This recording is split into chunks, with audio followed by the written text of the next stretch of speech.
In the 19th century, they were considered the epitome of a model couple, and it was after the marriage of Prince Albert to Queen Victoria that England, for the first time in centuries, saw the rise of love matches. The untimely death of her beloved husband forever transformed the Queen into a grieving widow who never parted with her black mourning attire. But what were Albert's true feelings? After all, the prince was known to be reserved, even cold. Their first meeting left little impression on either of them.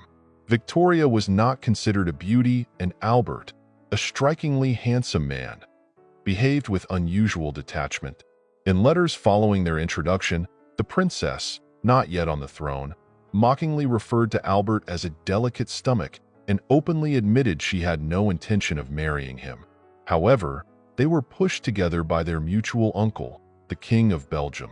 Victoria, as the heir to the throne, needed to marry and produce children. The Prince of Saxe-Coburg and Gotha needed a bride, both young of the same breed. Why not unite them? Victoria's infatuation blossomed during their second meeting. Once so indifferent, the young woman suddenly found herself passionately drawn to the prince, so much so that she herself proposed to him, despite Lord Melbourne's advice against it. Yes, it's a well-known historical fact. It wasn't he who knelt and offered her an expensive ring, but she, trembling with fear, who asked the prince to become her husband. And Albert agreed. It seems he had anticipated this outcome all along. The Belgian king's calculations had proven correct. We won't delve into the details of the ceremony. The white wedding dress, the veil, the jewels, that's a topic for another video. Let's focus instead on the emotions of the young couple, because they seem strikingly different. The Queen was practically floating on air, her euphoric love pouring onto the pages of her letters and diaries. His great love and affection have given me such feelings of happiness. How curious. Love and affection, do they truly stand side by side? Albert's letters from the same period appear far more subdued. He told his friends he was content with his wife and the life of a devoted family man. Exceptionally well-mannered and highly educated, the prince fulfilled every expectation placed upon him. He was a reliable friend, a steadfast support, but one gets the sense that duty guided him far more than passion. Or perhaps he simply couldn't express his feelings fully. Intelligent and industrious, Albert initially had little say in matters. His role as consort was largely ceremonial, but gradually he carved out a position for himself, becoming not only Victoria's chief advisor but the de facto ruler of England.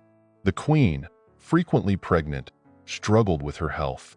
As she rested in bed, Albert eagerly took charge of affairs, only reluctantly handing back the reins of power after her recoveries. "I am only the husband, not the master of the house," Albert wrote with some bitterness. Yet he proved to be a devoted husband and protector. When an assassination attempt was made on the Queen, it was Albert's quick reaction that saved her life. A few months later, Victoria secured a special decree from Parliament ensuring that, in the event of her death, Albert would rule as regent until their heirs came of age. Albert was far more talented than his wife and clearly surpassed her in education. His restless mind demanded constant engagement, but due to circumstances, he was not the ruler. It was utilized to barely a third of its potential. Everything he undertook, whether charitable projects, military reforms, the Great Exhibition, or other endeavors, yielded remarkable results. Yet neither Victoria nor her ministers ever fully grasped what a treasure Prince Albert truly was. He, in turn, agonized over the inability to fully apply his knowledge. "I sign the papers and Albert blots them," the Queen once remarked with complete seriousness.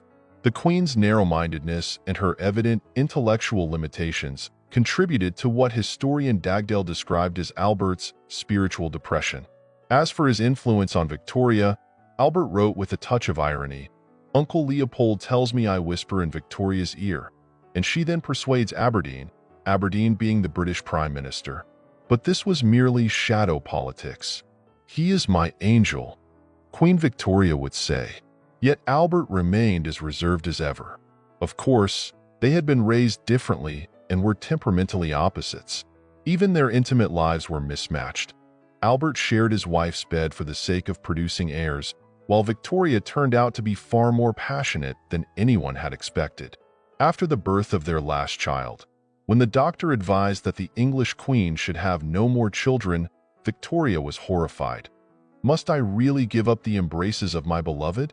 It's clear that Albert's love for Victoria was not the fiery, passionate kind celebrated in the French novels of his time.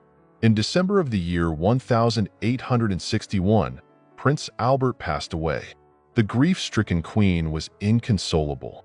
For the rest of her long life, she never fully recovered from the loss.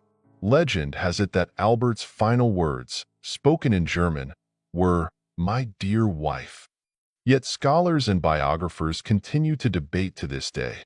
Did Albert truly love Queen Victoria?